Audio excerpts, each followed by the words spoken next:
So the cool down for this week will consist of the line of cones again.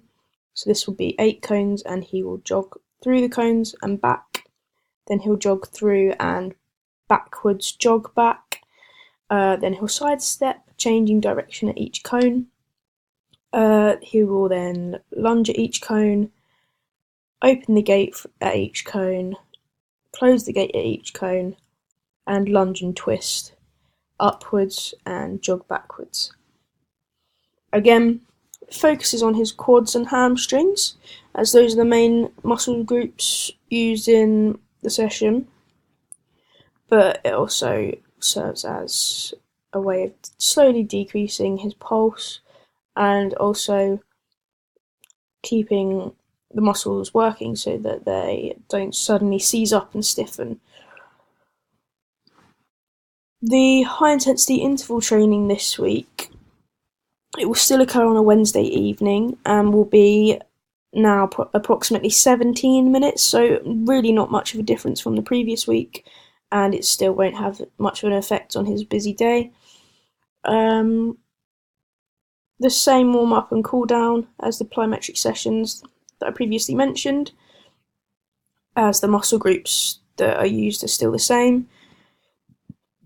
And the main session consists of the following. For each move, he'll perform as many reps as possible in 40 seconds. So I've increased the time that he works for, as the longer the time that he works for, the more fat that will be burned. Then he will rest for 15 seconds. Then he'll continue to the next move. After he's completed all 4 moves, he will rest for 1 minute before he repeats the circuit. He'll complete 4 rounds in total, and the session includes tuck jumps, burpees, heel kicks, and bicycle crunches. Because of the requirement to perform as many reps as possible, he'll be working again at that 80 to 90% of his maximum heart rate. And much like the plyometric training, I've changed the activities to prevent boredom, as he wants something exciting and refreshing. He doesn't want the same thing each week. I want him to continue to want to do this exercise program even after my work has finished with him. I want him to continue exercising, so I want to make it exciting. On week 5 then, we'll go back to the warm-up in the first week. He hasn't done this warm-up in a while, so it should feel new to him and unfamiliar to him, so it should be quite exciting again and prevent that tedium. So going up the ladder, he'll go doing 2-footed jumps, and as he comes down, he'll do a backwards run. Going up the second time, he'll have 1 foot in each step, and he'll jog back. Next, he'll hop up on one leg and cross-step back. Then he'll go on the other leg and cross-step back. Then going up, he'll put 2 feet in and 2 feet out, and coming back, he'll sidestep. And all of that will be done twice through. So after that, he'll do some dynamic stretches, lunging forwards and sideways. That will be up to a cone that I'll have set out just beyond the ladder, and the next one will be holding his heel to his glute into a lunge.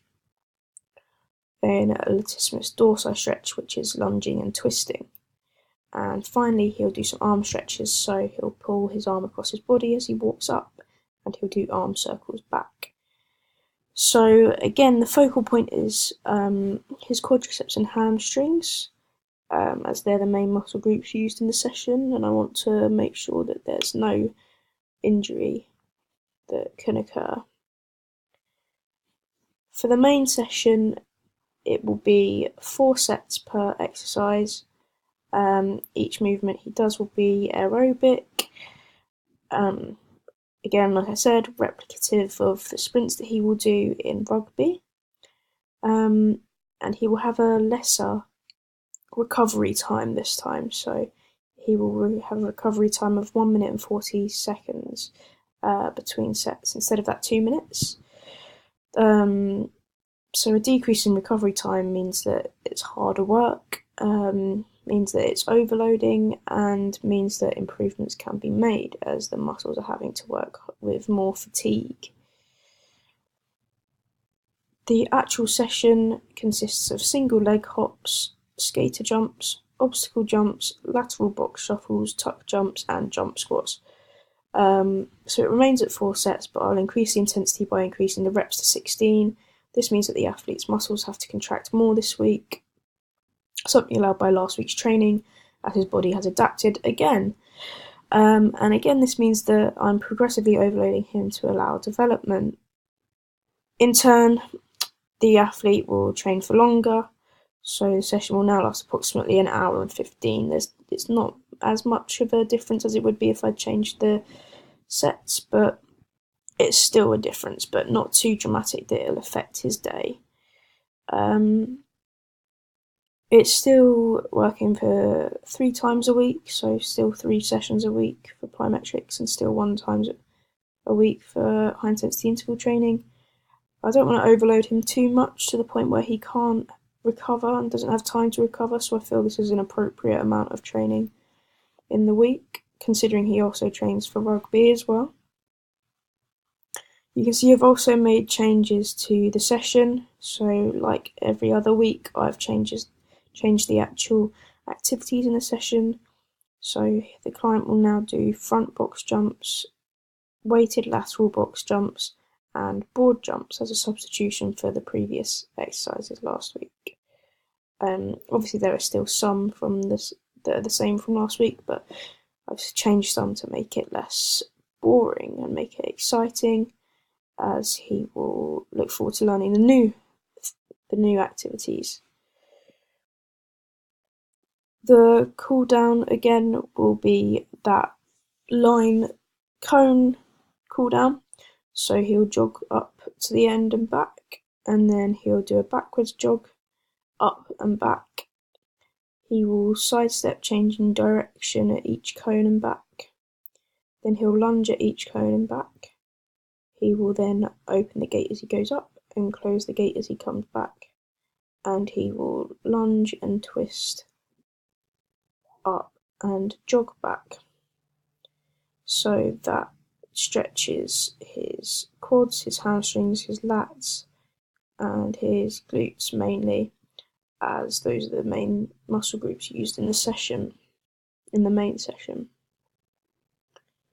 This should help prevent any muscle ache or muscle cramp the next day, and make for a speedier recovery.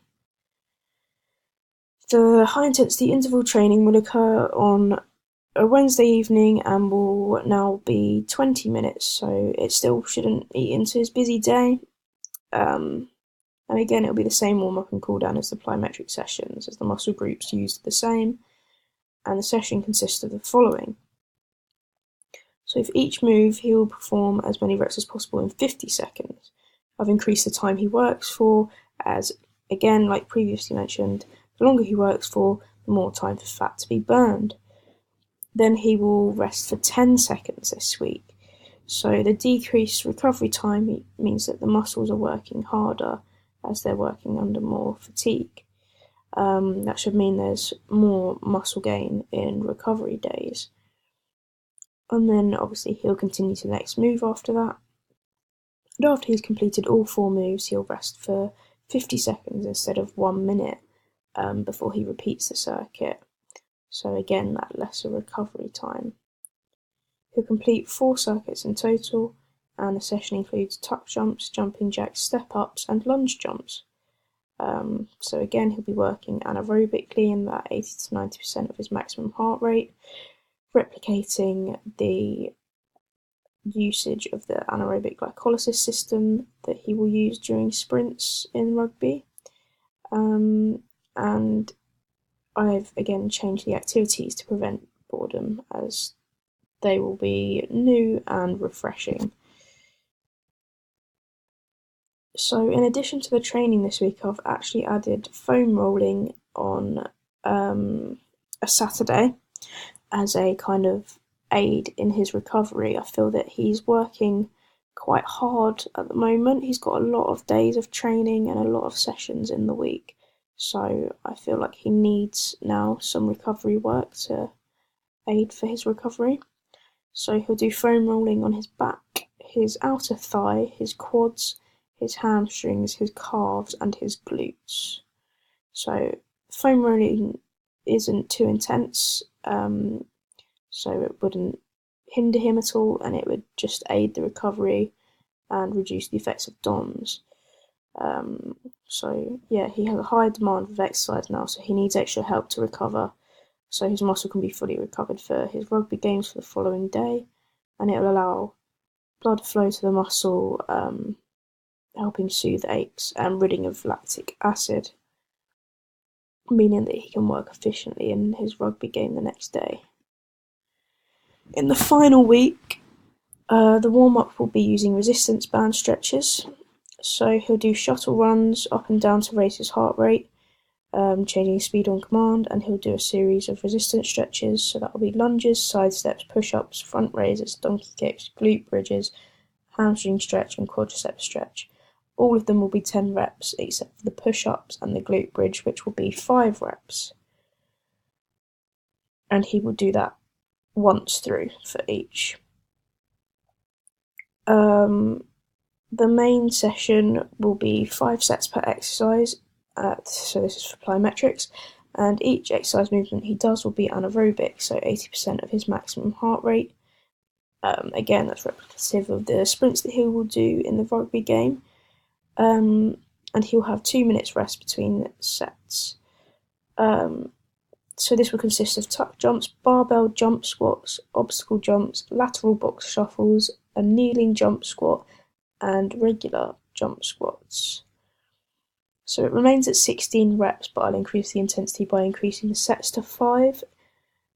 This means the athlete's muscles are contracting more yet again this week, so again, overloading him progressively and then allowing him to develop and have to adapt to the increased workload. So again, this means the session will last for longer as well, so the session will last for probably an hour and a half now. Still enabling time for him to do other things in the day, but pushing him to work for longer, and for his body to adapt to that increased time that he's working for. But he can still work around it and do the other things in his day. It's still 3 times a week for the plyometrics and 1 time a week for high intensity interval training, as I don't want to overload him too much to the point where he can't recover.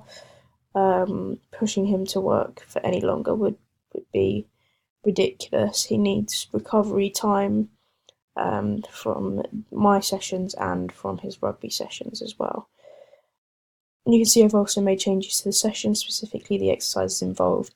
They'll now do tuck jumps, barbell jump squats with a 5 kilogram weight, and kneeling jump squats as a substitution for some of the previous exercises last week. This will still focus on the muscles in his legs, mainly to prevent tedium by changing up what he's doing, and making it exciting. Again, I want to prevent boredom as much as possible, because I really do want him to continue training once I'm done with him, and I want him to continue exercising and making progress and feeling good about himself, by losing the weight that he wanted to lose and by gaining the muscle that he wanted to gain. The HIIT training will occur on a Wednesday evening, will only be 20 minutes still, so it won't eat into his day yet again. Again, same warm-up and cool-down as the plyometric session, so the same warm-up and cool-down that I previously just mentioned. And the session this week will consist of the following. So he'll perform as many reps as possible in 1 minute. So again, I've increased the time he works for, as the longer he works for, the more fat that will be burned, and the more that his muscles will have to contract and work. Then he'll rest for 10 seconds, so again, that decreased recovery means the muscles are working harder, so the muscles will increase in size more because they're having to work harder, and there'll be increased recovery and relaying during protein synthesis. He'll then continue to the next move, and after he's completed all 4 moves, he'll rest for 45 seconds instead of the 50 seconds previously. Again, decreasing that recovery time, meaning he's working harder, and he'll complete 4 circuits in total.